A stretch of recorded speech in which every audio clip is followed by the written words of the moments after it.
Firman Tuhan hari ini bagi kita sesuai dengan tema yang ada di depan, berbicara tentang kasih dari sorga, yang terambil dari Injil Yohanes pasalnya yang pertama.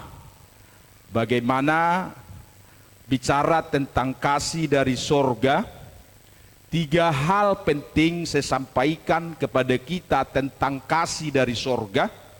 Dan saya akan mempergunakan waktu ini dengan sebaik mungkin, tidak terlalu lama.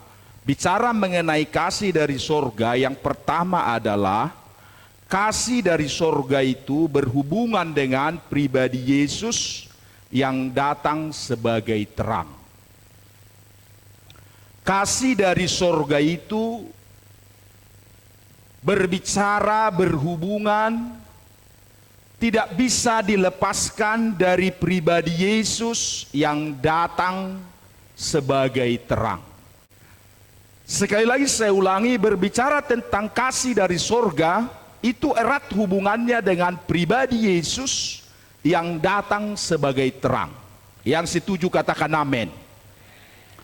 Bagaimana terang itu ada di tengah-tengah kita. Dan sebagai anak-anak Tuhan yang sudah menerima terang, maka kita diajar untuk hidup dalam terang. Alkitab berkata juga dalam Yohanes pasal 8 ayat 12 bahwa di sana dikatakan bicara mengenai terang. Akulah terang dunia, kata Yesus. Barang siapa yang menerima terang itu, dia tidak akan berjalan lagi dalam kegelapan. Jadi kita bersyukur oleh karena Yesus sebagai terang. Kasih dari sorga itu sudah kita terima, sehingga kita bisa menjalani hari-hari kita, menjalani hidup kita, mengikuti perayaan Natal ini. Ini semua karena kasih Tuhan, bahwa kita sudah menerima terang itu. Haleluya. Kalau bukan karena kita menerima terang, kita tidak bisa berkumpul di sini.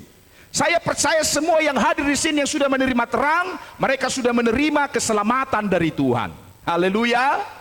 Itulah sebabnya kita semua anak-anak Tuhan yang hadir ini, mari kita berjalan di dalam terang. Hidup kita suka akan terang. Jangan suka akan kegelapan, akan dosa. Tetapi kita hidup dalam terang. Karena terang itu selalu mengalahkan kegelapan. Haleluya. Tidak akan mungkin lagi anak-anak Tuhan yang sudah hidup dalam terang tinggal dalam kegelapan. Karena itu tidak akan bisa hidup dalam Tuhan kalau orang masih dalam kegelapan. Sebabnya sebagai anak-anak Tuhan, orang-orang yang sudah menerima terang, mari kita berjalan di dalam terang. Kasih dari sorga ini berkaitan dengan hidup kita dijadikan menjadi anak-anak Allah. Oleh karena kasih dari sorga, oleh karena kasih Allah, oleh karena kasih Yesus, kita diangkat menjadi anak-anak Allah. Katakan amin. Itu kasih yang luar biasa. Dia angkat kita menjadi anak-anaknya. Apa yang dikatakan oleh kitab Rom pasal 8 ayat 16 sampai 17? Bagaimana dikatakan bahwa anak-anak itu menjadi pewaris janji-janji Allah.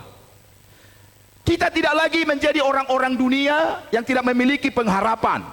Tetapi kita yang sudah menjadi anak-anak Allah menjadi pewaris apa yang dimiliki oleh Bapa.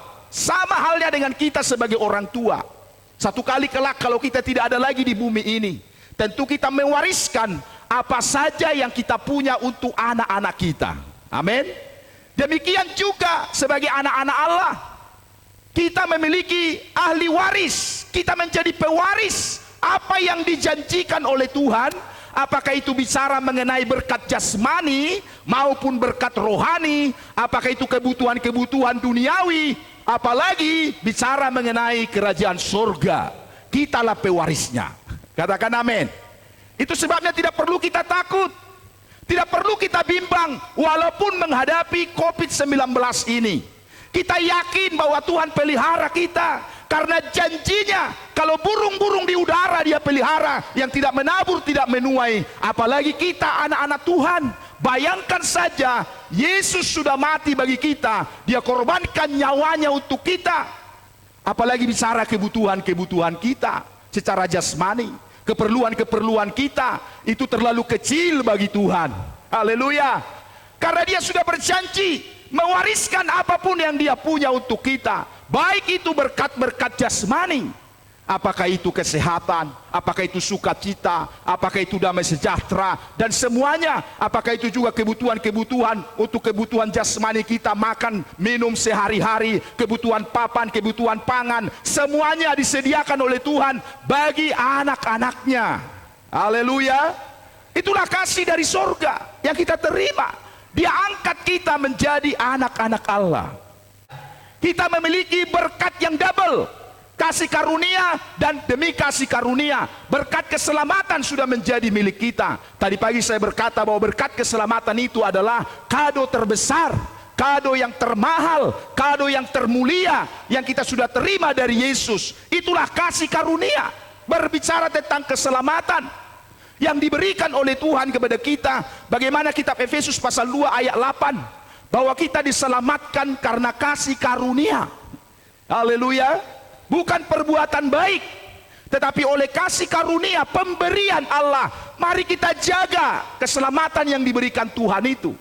Walaupun diberi secara gratis, bukanlah murahan, tetapi karena manusia tidak bisa untuk membelinya, tidak bisa untuk membayarnya dengan harta, dengan uang, dengan jabatan, dengan apapun, tidak akan bisa membeli keselamatan itu. Dengan perbuatan baik sekalipun tidak akan bisa orang menerima keselamatan itu, hanya oleh kasih karunia dari Tuhan.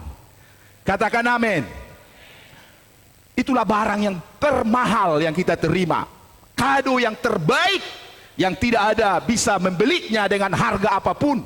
Kasih karunia, keselamatan yang diberi Tuhan. Sebabnya kata Rasul Paulus, kerjakan keselamatanmu dengan takut dan gentar. Haleluya.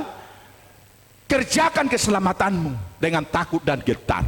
Sebagai orang yang sudah menerima kasih karunia demi kasih karunia. Ini berkat yang double yang kita terima dari Tuhan.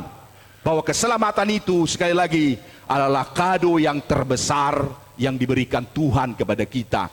Jagalah itu dengan baik. Jangan permainkan keselamatan itu. Kiranya kita semua di malam Natal ini, walaupun musim pandemik, tetap kita kerjakan keselamatan kita. Haleluya. Jangan ikuti arus dunia. Jangan ikuti permainan orang dunia dalam dosa.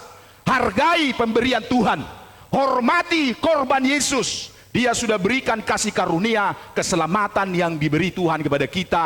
Itu kado terbesar yang kita terima. Itulah bicara mengenai kasih dari sorga. 3 hal ini kiranya memberkati kita semua.